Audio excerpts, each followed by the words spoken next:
Today, Jesus uses this parable of the landowner and the workers to teach us about God's immense generosity. And I believe it is a great reason to hope for all of us. At the same time, most of us who hear this parable feel a certain sympathy for the workers who labored all day in that hot sun, when they compare them to the ones who only had to work 1 hour and still got the same pay. I think it's a natural reaction, and it's one that starts when we're children. You know, when we'd complain about a brother or sister who didn't seem to be doing their fair share of cleaning up the house, raking the leaves, or doing the dishes. I know that was my complaint occasionally. But it's Jesus' own implied question at the end of the parable, are you envious because I am generous? That's worth going deeper to understand this parable. I think if we're honest, the answer is that sometimes we are envious, even when it comes to God's mercy.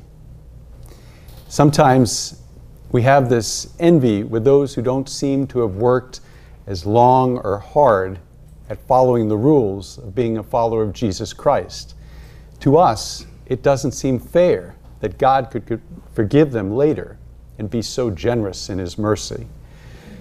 But you know, Jesus raises another question that I think can help us to understand what exactly is happening in this exchange. When the landowner asks, am I not free to do as I wish with my own money? Today, so often we hear discussions about God's justice and His mercy, and we try to understand, much like a good parent, how God sizes up people and situations and both holds us accountable for using our free will, but also will forgive us and unburden us out of His immense love. You know, when we're the ones who need God's mercy, there's no question that we are glad to have a God who is so generous, doing as He wishes, forgiving us and strengthening us in our time of need. It's then that we don't mind that it is this God who goes out in the afternoon and the evening and the night to find us, to rescue us. But it seems that when the roles are reversed, that we face this challenge not just as children, but also as adults, whether in our families, in our workplaces, even in our church communities. The whole question of, is it fair that God can extend His mercy to those we might not? I think this is a real challenge for each of us in different ways, but one that we can bring to prayer, beginning in our homes, with our families. As a family united in faith, we can ask God to allow us to grow in the belief that He is the God who goes searching for us, each in our own way, that He searches for us to provide the means for us to prosper, both physically and spiritually, though at times by the world's standards, we don't deserve it.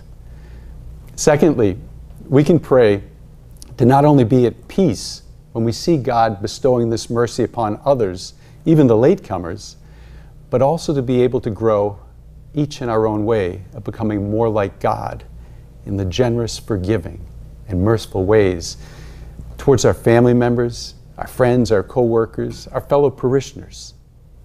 My brothers and sisters, today's saint, Pope Pius X, encouraged all people in the frequent reception of the Holy Eucharist.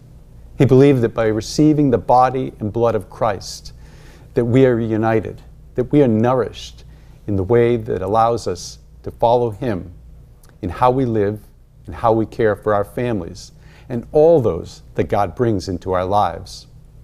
His goal was to restore all things in Christ, beginning with our souls and those in our families, in allowing us to learn how to be generous as God is with us, no matter what time or season in our lives.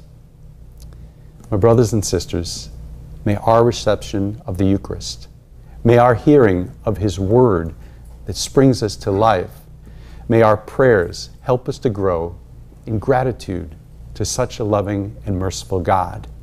And may it allow us to grow to being more like Him in how we treat each other beginning at home and then all those we meet.